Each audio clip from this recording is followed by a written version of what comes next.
Hello, hello, hello. What ho! I'm going to try to make this as brief as possible because I got to go to work. Oh, how did that escape? Alright, let me save this real quick. This is for Pete, Shea, and anybody else. Just some evidence for my claim that the image that we see is not a reflection off of the water. Okay, so I'm just going to start right here with these files that I put together. Except for this one, I think everything else is all the same. Okay, but this is just a way of contrast for you guys. So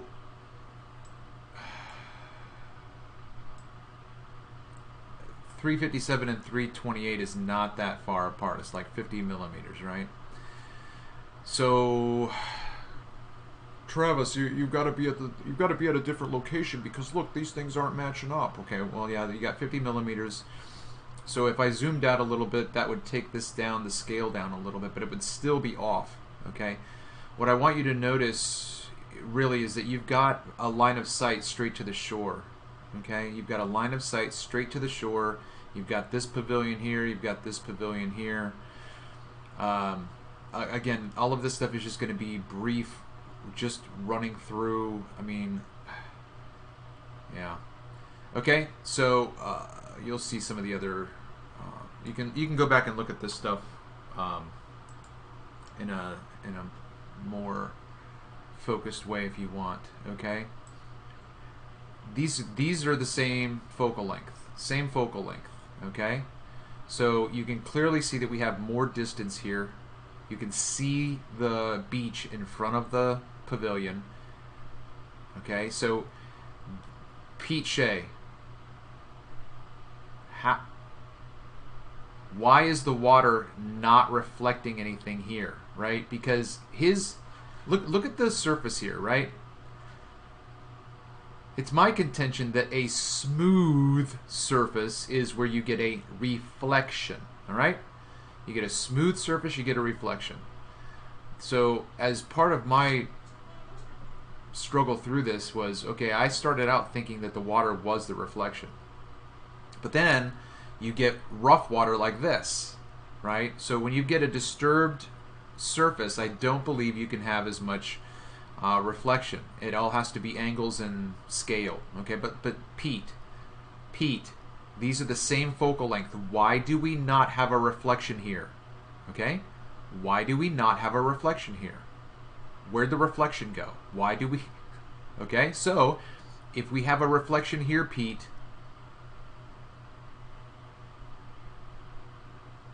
this makes it look like the water goes all the way up to the pavilion. Okay, but this is an inferior mirage. You have to cut that roof in half, so it's even half the size of that. Okay, cut this image in half, and you've got the porch. Okay. So you can see right here. Let me do this real quick.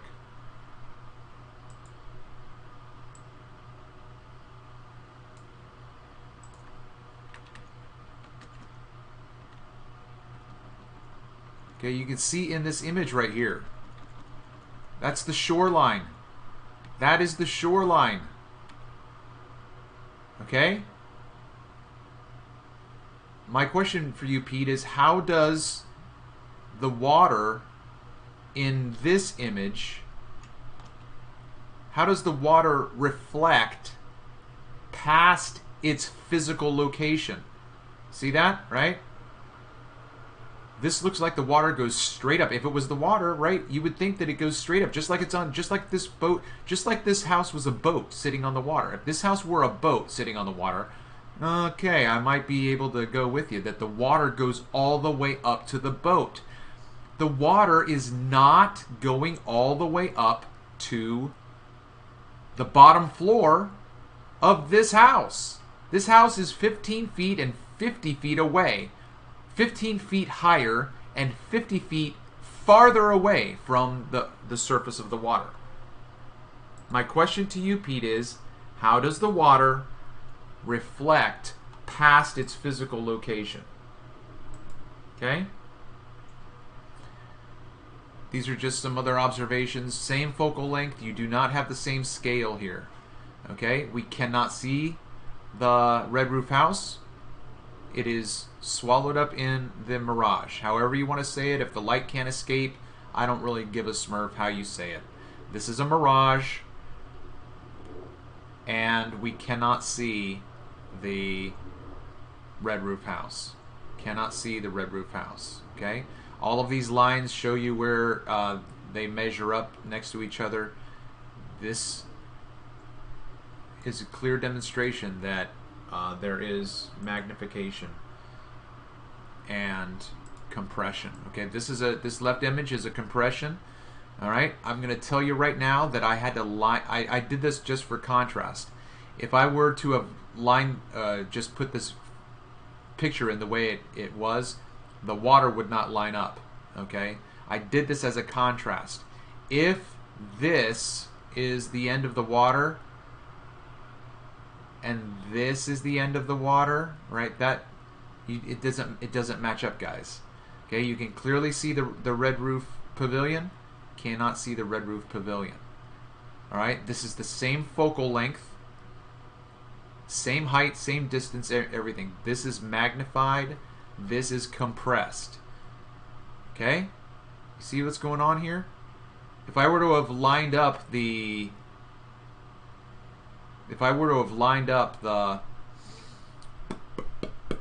tower, then this house would have been way down here, right? It would have been lower than this one.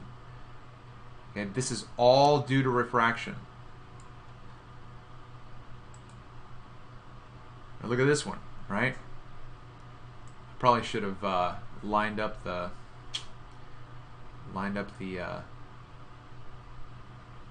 towers, but anyway, this is the same shot, right? I set up in the same place. I set up, click, 357. Set up, click, 357. Look at how much this is dropped and magnified. You see how large this top of the tower is? How small it is right here? Okay? Look at how this whole landscape is dropped. It is magnified. This is filling up more of the field of view in this image.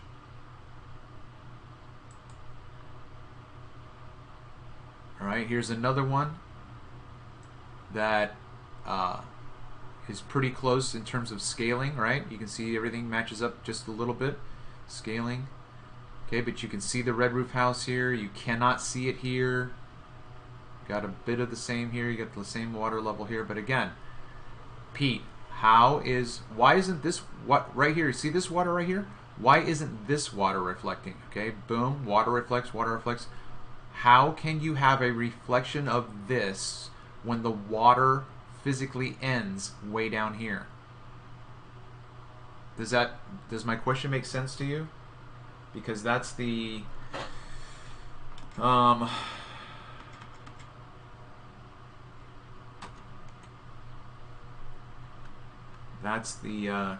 question I have. Okay, so we're going to zoom in right here because this image on the left is about as clear an image as I've gotten. It's beautiful. And look at this. Okay, we cannot see the shoreline in front of the red roof house. It's an inferior mirage. Right, look at how this house is beautiful. Look at how beautiful that is. That is just an amazing shot. You can clearly see the shoreline there and how much distance there is. So when you have in the other image, when you have the water mirroring up here, according to you, mirroring up here, how is the water from here mirroring all the way up? What? You're going to have to break down your model at some point. Boom, right there you've got an inferior mirage. Okay, that's the water. Okay, so why isn't it reflecting up and up and up? Why is there no reflection here? Right?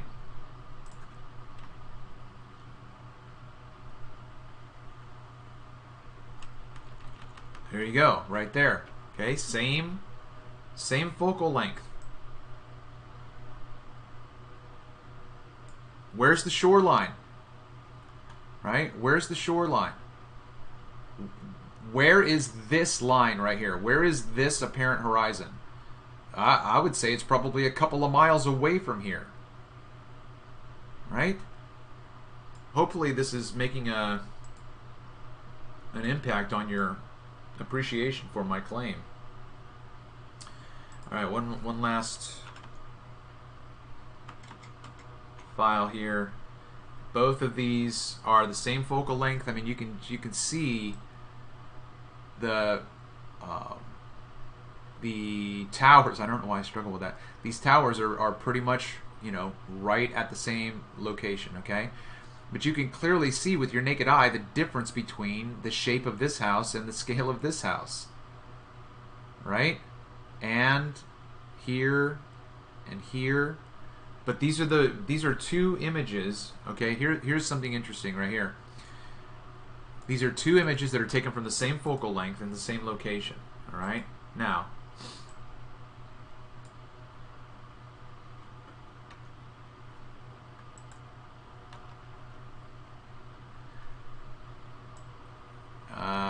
I hate it when that happens.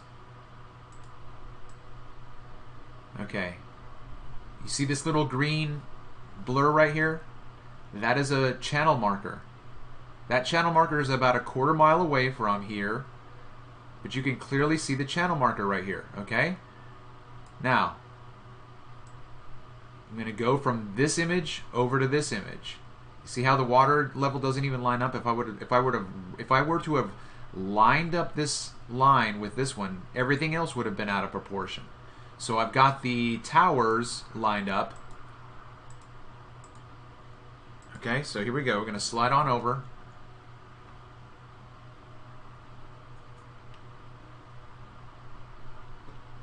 Okay. I should have done that. I didn't pay attention to that, but you see the...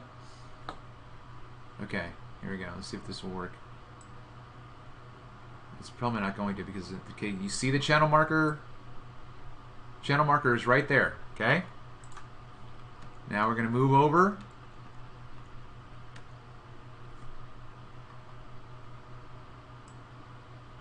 There is no channel marker. And I'm going to suggest this inferior mirage is blocking the channel marker because the channel marker should be somewhere right here. You know, if you go back to, it's like right in the middle. See that? Here's the pavilion. It's just off center. It's right there. Right? It's right there.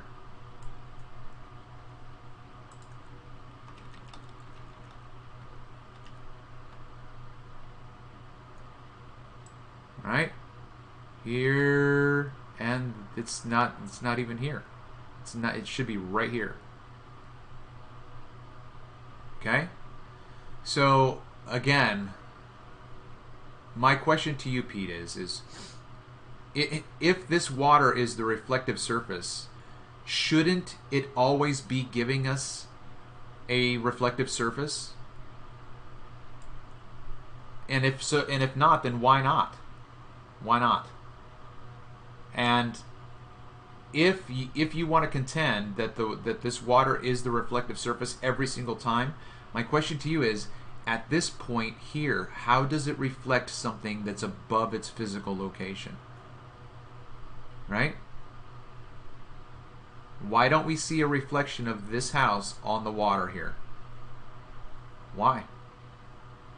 All right, I got to go to work. Thanks so much. I hope that this was constructive and helpful, and look forward to hearing from you. Until next time.